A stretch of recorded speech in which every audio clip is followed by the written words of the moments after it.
Covid സമയത്തും അതുപോലെ തന്നെ രൂക്ഷമായിട്ടുള്ള പല അസുഖങ്ങളുള്ള സമയത്തും അവരുടെ ആരോഗ്യം പോലും നോക്കാതെ ജനങ്ങൾക്ക് വേണ്ടി ഇറങ്ങി തിരിച്ചവരാണ് ഇവിടെ ഈ സമരം കിടക്കുന്നത്. ധർമ്മസമരത്തിന് സഹായമെത്തിക്കുക എന്നുള്ളത് ഒരു കാരുണ്യ പ്രവർത്തനമാണ്. 82 ദിവസം നീണ്ടു നിൽക്കുന്ന ഈ ആശാവർക്കർമാരുടെ സമരം ഒരു ധർമ്മസമരമാണ്. തുച്ഛമായിട്ടുള്ള ഒരു വരുമാന വർധനവാണ് അവർ ഗവൺമെൻറ്റിനോട് ആവശ്യപ്പെടുന്നത്. ഓരോ സമരത്തിൽ വന്ന ഓരോ ആൾക്കാരെ പിരിച്ചുവിട്ടിട്ട് പുതിയ ആൾക്കാരെ അവരുടെ ഇഷ്ടത്തിന് വഴങ്ങുന്ന ആളുകളെ വയ്ക്കുക എന്നൊരു ചിന്ത, ഒരു നടപടി അതിൻ്റെ ഭാഗത്ത് ഉണ്ടായിക്കൊണ്ടിരിക്കുകയാണ്.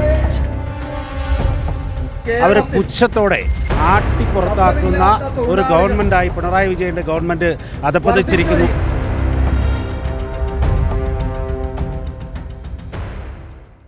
നമസ്കാരം. ആശാവർക്കർമാരുടെ സമരം ഇന്ന് 85-ാം ദിവസം പിന്നിടുകയാണ്.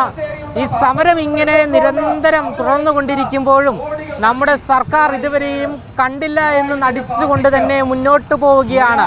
വിദേശ മലയാളികളിൽ നിന്നും ഉൾപ്പെടെ വലിയ രീതിയിലുള്ള പിന്തുണയാണ് ഈ സമരത്തിന് നിലവിലിപ്പോൾ ലഭിച്ചുകൊണ്ടിരിക്കുന്നത്.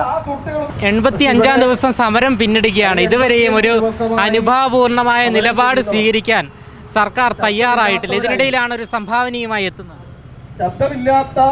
ഈ ലോകത്തിൽ എവിടെയൊക്കെയോ മലയാളികളുണ്ടോ, എവിടെയൊക്കെയാണോ സംഘടനാ പ്രവർത്തനം നടത്തുന്ന ധർമ്മസമരത്തിന് സഹായമെത്തിക്കുക എന്നുള്ളത് ഒരു കാരുണ്യ പ്രവർത്തനമാണ്. 82 ദിവസം നീണ്ടു നിൽക്കുന്ന ഈ ആശാവർക്കർമാരുടെ സമരം ഒരു ധർമ്മസമരമാണ്. അവരുടെ കുട്ടികളെ വളർത്താൻ, അവരുടെ കുടുംബത്തെ പോറ്റാൻ തുച്ഛമായിട്ടുള്ള ഒരു വരുമാന വർധനവാണ് അവർ ഗവൺമെൻറ്റിനോട് ആവശ്യപ്പെടുന്നത്. ആ തുച്ഛമായിട്ടുള്ള വരുമാന വർധനവ് കൊടുക്കുന്നതിന് പകരം അവർ പുച്ഛത്തോടെ ആട്ടിപ്പുറത്താക്കുന്ന ഒരു ഗവൺമെൻറ്റായി പിണറായി വിജയൻ്റെ ഗവൺമെൻറ് അധപ്പതിച്ചിരിക്കുന്നു എന്നുള്ളത് കൊണ്ട് തന്നെയാണ് ഈ രാജ്യത്തുള്ള മലയാളികൾ, കേരളത്തിലെ കക്ഷി രാഷ്ട്രീയത്തിന് അതീതമായി ഭാരതീയ ജനതാ പാർട്ടിയും അതുപോലെ സന്നദ്ധ സംഘടനകളും ഒക്കെ അവർക്ക് സഹായമായി എത്തുന്നത്.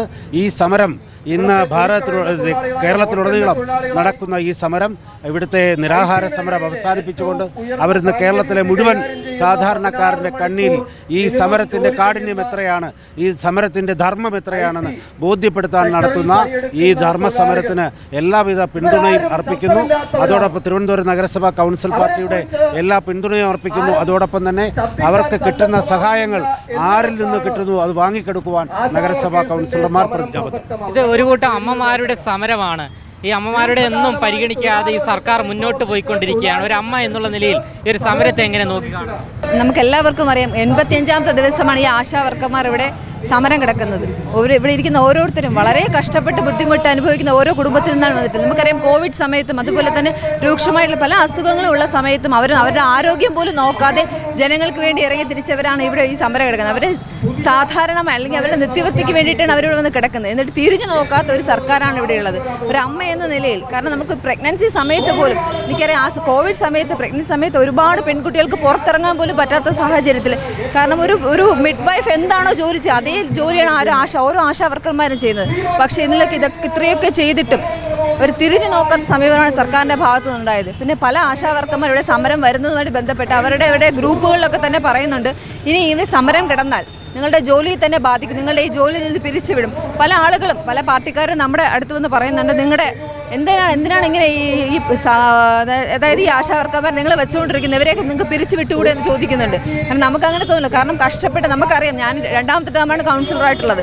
എൻ്റെ വാർഡിൽ 4 ആശാവർക്കർമാരുള്ളത്. വളരെ നല്ല രീതിയിലുള്ള പ്രവർത്തനമാണ് അവർ കാഴ്ചവെച്ചുകൊണ്ടിരിക്കുന്നത്. അപ്പോൾ അവരെയൊക്കെ പിരിച്ചു വിട്ടിട്ട് ഈ ഒരു സമരത്തിൽ വന്നു എന്ന ഭാഗത്തിൻ്റെ അടിസ്ഥാനത്തിൽ അവരെ പിരിച്ചുവിട്ട് പുതിയ ആൾക്കാരെ എടുക്കണം എന്നുള്ളത് ഒരു നീതിയായിട്ടുള്ള കാര്യമല്ല. പക്ഷേ ഇപ്പോൾ അതിനുള്ള ശ്രമമാണ് നടന്നുകൊണ്ടിരിക്കുന്നത്. ഓരോ സമരത്തിൽ വന്ന ഓരോ ആൾക്കാരെ പിരിച്ചുവിട്ടിട്ട് പുതിയ ആൾക്കാരെ അവരുടെ ഇഷ്ടത്തിന് വഴങ്ങുന്ന ആളുകളെ വയ്ക്കുക എന്നൊരു ചിന്ത, ഒരു നടപടി അതിൻ്റെ ഭാഗത്ത് ഉണ്ടായിക്കൊണ്ടിരിക്കുകയാണ്.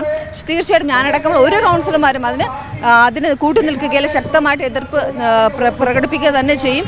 കാരണം 85 ദിവസമായിട്ടും കാരണം അവർ രാഷ്ട്രീയപരമായിട്ടൊന്നും ആരുടെ പിന്തുണയോട് കൂടിയിട്ടൊന്നും അല്ല. ഇവർ സാധാരണ അവർക്ക് അത്യാവശ്യമായിട്ടുള്ള ആവശ്യങ്ങൾക്ക് വേണ്ടിയിട്ടാണ്, അവർ കുടുംബജീവിതം പുലർത്തുന്നതിന് വേണ്ടിയിട്ടാണ് ഈ ആശാമാർ എല്ലാവരും സമരത്തിന് ചെയ്യുന്നത്. തീർച്ചയായിട്ടും നമ്മളിപ്പോൾ ഒരു ധനസഹായം കൊടുക്കുന്നതിന് വേണ്ടിയിട്ടാണ് ഭാരതീയ ജനതാ പാർട്ടിയുടെ കൗൺസിലർമാർ എല്ലാവരും ഇവിടെ വന്നത്. അതോടൊപ്പം ഒരുപാട് നിരവധി ആളുകൾ, കാരണം രാഷ്ട്രീയം നോക്കുക, നിരവധിയായിട്ടുള്ള ആളുകൾ അവരുടെ പ്രവർത്തനം കണ്ട് അവരിത്രയും കഷ്ടപ്പെടുന്നതെന്ന് കണ്ടിട്ട് അവരെ സഹായിക്കുവാൻ വേണ്ടി ഒരുപാട് ആളുകൾ മുന്നോട്ട് വന്നിട്ടുണ്ട്. തീർച്ചയായിട്ടും കേരള ജനത അവരോടൊപ്പം തന്നെയുണ്ട്. നമ്മളെല്ലാവരും ആശാ വർക്കർമാരുടെ സമരത്തിനൊപ്പം തന്നെയാണ്. അവർക്ക് വേണ്ടി ഞങ്ങൾ എല്ലാവരും മുന്നോട്ട് നിൽക്കുമെന്ന് മാത്രം ഈ അവസരം സൂചിപ്പിക്കുന്നു. എന്തായാലും സമരത്തിന് ദിവസം കൂടുന്തോറും പിന്തുണ വർദ്ധിച്ചുകൊണ്ടിരിക്കുകയാണ് എന്ന് തന്നെയാണ് ആശാ വർക്കർമാർ വ്യക്തമാക്കുന്നത്. ക്യാമറമാൻ അഖിൽ അശോകിനൊപ്പം അമൽ രുദ്ര, മറുനാടൻ മലയാളി, തിരുവനന്തപുരം.